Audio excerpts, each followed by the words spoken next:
Hey everyone, so did you catch SNL last night, April 5th? Or maybe you're just catching up on the water cooler talk today, April 6th?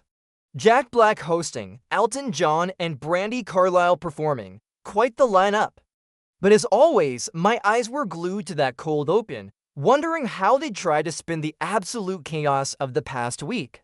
Let's dive into whether they hit the mark or kinda whiffed it. Okay, quick disclaimer.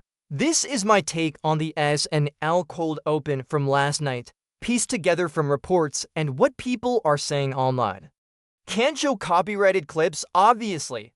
So picture it in your mind's eye as I break down whether it actually landed. They kick things off, predictably perhaps, with James Austin Johnson doing his Trump impression.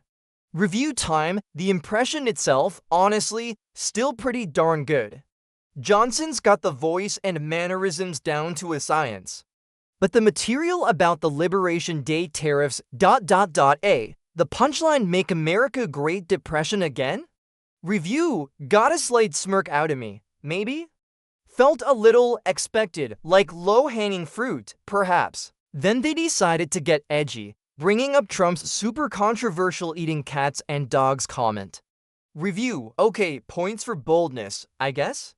But was it funny or just uncomfortable? Felt more like they were trying to provoke a reaction than deliver a sharp satirical blow. Commentary. Sometimes I feel like SNL leans on repeating the shocking thing rather than finding a truly clever comedic angle on it, you know? The bit about tariffs on uninhabited McDonald Island with the Big Mac visual. Though, review, that felt more like classic, goofy SNL absurdity. Probably the highlight of the Trump segment for pure silliness. Beyond the politics, they threw in those quick pop culture jabs. The Morgan Wallen God's Country line drop, referencing his weird stage exit. Review, super inside baseball. Clever if you're obsessed with SNL backstage gossip, probably flew over most people's heads. Felt a bit like an Easter egg just for Twitter. Commentary, it's always interesting when SNL gets meta like that. And then surprise, Mike Myers pops up as Elon Musk, yet again.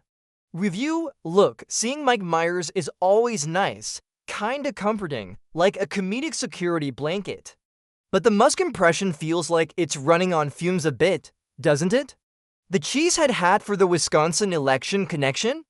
Review, okay, topical points for the reference, but laugh out loud funny, maybe not quite. It felt a little like, okay, we need Musk in. What's he done this week?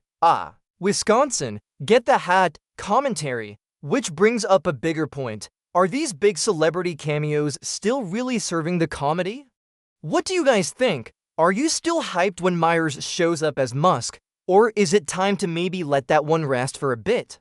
Does the surprise factor wear off? So my overall review of last night's cold open, kinda hit and miss. Johnson's Trump is technically brilliant, but the tariff jokes felt a bit weak, relying more on shock or absurdity than sharp wit.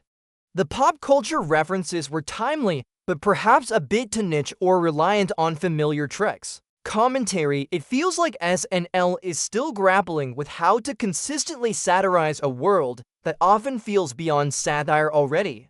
They covered the bases, ticked the boxes of the week's news, but did it leave a lasting comedic impact? I'm not entirely sure. But what about you? Did this cold open work for you? Did you find it funny, insightful, or just kind of meh? Does SNL still feel relevant in cutting through the noise? Let me know your review down below. Always love hearing different takes.